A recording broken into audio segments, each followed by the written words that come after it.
Cara berbicara agar ia mau mendengarkan. Jika Anda ingin berhasil dalam mempengaruhi, mengikat, dan memotivasi orang-orang di sekitar Anda, sangat penting bagi Anda untuk memahami apa yang bisa dan tidak bisa digunakan ketika berkomunikasi dengan mereka. Terdapat 3 kesalahan umum yang membuat orang mengabaikan ucapan Anda, yakni 1. Terlalu detail, 2. Nggak ada hubungannya, nggak penting buat mereka, 3. Bicara fakta tapi nggak menyentuh rasa, hambar rasanya. Mari kita bahas satu-satu. 1. Terlalu detail. Mindset salah. Orang merasa yakin dapat membujuk atau meyakinkan orang lain bila ia mampu menjelaskan sedetail mungkin fakta-fakta dari ucapannya. Jika Anda bicara terlalu detail, orang bisa saja ada di situ, tapi pikirannya itu melayang-layang ke tempat lain. Tatapan matanya menerawang, nggak jelas. Apa harapan mereka?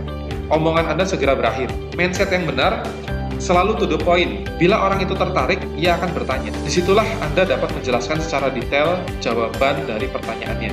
Ringkas merupakan yang terbaik. Jangan mengulang-ulang apa yang sudah Anda katakan.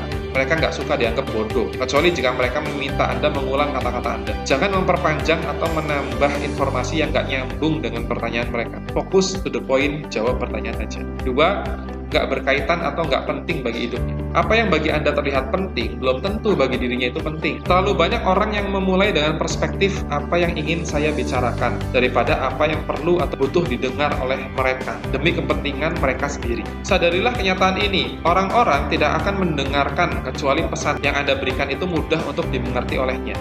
Dan mayoritas pesan itu berhubungan langsung dengan kehidupan atau pekerjaan mereka. Jika enggak, apa gunanya Anda ngomong, toh mereka nggak peduli. 3. Bicara fakta tapi hambar rasanya. Orang nggak hanya tertarik pada kualitas isi pembicaraan Anda, tapi ia juga tertarik pada cara Anda mengatakannya, emosi dan vibrasi yang Anda pancarkan yang dapat mengikat hati mereka. Saat Anda ingin membujuk atau mempengaruhi orang, pikatlah hatinya, bukan hanya memikat pikiran. Pikirkan cara-cara agar pesan Anda jauh lebih memikat. Pikirkan cerita atau anekdot yang bisa Anda gunakan untuk menggambarkan atau memperjelas apa yang Anda katakan demi kepentingan dan keuntungan mereka sendiri. Fakta-fakta tidaklah cukup, aduk-aduklah perasaan mereka. Buat mereka serasa naik roller coaster. Gimana? Mudah kan mengatasi 3 kesalahan umum di atas? Biar lebih afdol, saya sampaikan tips tambahan untuk Anda agar tidak kejeblos ke dalam salah satu dari kesalahan umum tadi. Berikut tipsnya. 1. Sadari keadaan real mereka sekarang. Luangkan waktu untuk memikirkan serta mencari tahu tentang kebutuhan-kebutuhan dan kekhawatiran-kekhawatiran anggota tim Anda. Sesuaikan pesan yang ingin Anda sampaikan sehingga benar-benar tertuju pada solusi terhadap apa yang mereka butuhkan. Siapkan bahan presentasi atau pembicaraan Anda dengan mengingat bahwa apa yang ada di benak mereka adalah kenapa saya harus peduli dengan ucapan ini? Dan bertanyalah kepada diri sendiri, bagaimana saya bisa membuat pesan saya ini berkaitan dengan kehidupan mereka, sehingga mereka peduli terhadap apa yang pengen saya omongin. 2. 90 detik pertama. Kesan yang Anda buat kepada pendengar akan mereka simpulkan dalam 90 detik pertama. Semua pesan Anda akan menjadi penting jika awal pembukaan Anda berhasil mendapat perhatian mereka. Cara mudahnya, Anda bisa mulai ngomongin tentang cerita, nanya retoris. Pertanyaan retoris itu pertanyaan yang sebenarnya dia udah tahu jawabannya. 3. Statement yang sangat jelek. Ketiga, mulailah dengan yang akhir. Apakah Anda benar-benar mengerti tujuan dari presentasi Anda? Tujuan dari rapat Anda? Tujuan dari pembicaraan Anda dengannya? Apakah Anda yakin tujuan Anda itu udah benar? Dan Anda udah mengerti betul jika tujuan itu tercapai, akibatnya akan bagaimana? Buatlah orang-orang mengerti, bukannya malah makin bingung. Ingat, jika di pikiran Anda nggak benar-benar jelas tujuan dari komunikasi Anda terhadapnya, lebih baik nggak usah berkomunikasi sama sekali. Bertanyalah pada diri sendiri dulu, apa yang saya ingin dia ketahui, rasakan, dan lakukan setelah mendengar presentasi saya ini. Fokus kepada jawaban diri sendiri dari pertanyaan di atas sebelum action ngomong. Siapkan dulu detail, isi, struktur mengenai apa yang ingin Anda sampaikan padanya. Jika Anda lakukan, Anda akan lebih menghemat waktu Anda dan dirinya. Tunjukkan rasa sakit sebelum diberi obat.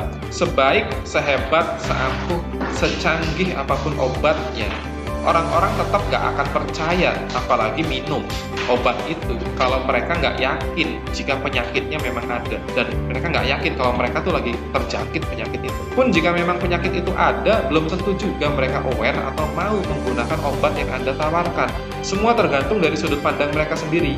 Baginya kena flu itu flu ringan atau flu ini bisa bikin dia mati. Kalau ringan ngapain minum obat menurut mereka? Kalau udah wah ini mati nih kalau nggak minum obat, baru mereka mau. Tergantung skala kepentingan. Termasuk dalam ngomong sesuatu ke orang. Jadi tunjukkan dulu dampak atau akibat-akibat negatif jika anggota tim Anda terjebak dalam pemikiran-pemikiran yang salah, egois, egosentris. Beritahu kemungkinan kehancuran mereka jika mereka terus melakukan kebodohan itu. Seperti dapat SP, fasilitas kerja dibatasi, nggak dapat bonus kinerja, lembur nggak dinilai, kena reshuffle jabatan, kontrak kerja nggak dilanjut, hingga PHK. Setelah mereka sadar penyakitnya, barulah Anda kasih obatnya. Jika Anda ingin orang-orang mempercayai sebuah solusi, pastikan mereka sudah merasakan rasa sakit dari permasalahan itu dulu. Kombinasi dari fakta dan perasaan inilah yang membuat orang mau bergerak, mau bertindak. Jadi, jangan hanya fokus pada fakta-fakta dalam berkomunikasi. Ketuklah hati mereka, mainkan perasaan mereka, tunjukin rasa sakit dari permasalahan itu, baru beri solusinya. Silahkan dicoba. 5. Berinvestasilah pada leher ke atas diri Anda sendiri. Belajarlah untuk presentasi yang baik. Belajarlah untuk berbicara yang meyakinkan dan lantang. Belajarlah untuk menangkap makna dari ucapan orang. Ikutilah pelatihan-pelatihan, kursus kepemimpinan di akhir pekan atau di malam hari. Tonton video tutorial kepemimpinan atau didak di YouTube. Kenali seorang pelatih yang bisa diajak kerjasama nyata.